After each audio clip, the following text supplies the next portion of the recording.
Welcome back to another technical deep dive here in the debug zone. Today, we're tackling a big question and breaking it down with insights from other users. Hopefully, this clears up some misconceptions and helps you get the answer you need. So buckle up, stay a little curious, and let's jump right in.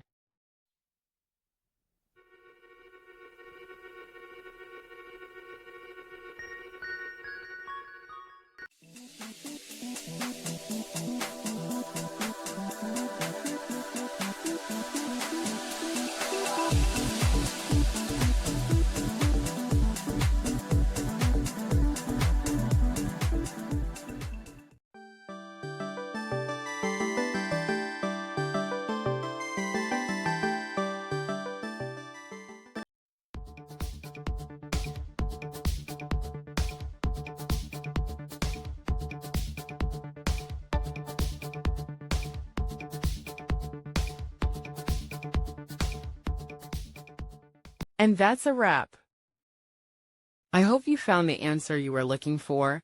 If you did, take a second to hit that subscribe button. It really helps out. And let me know in the comments which solution worked best for you. See you next time in the debug zone.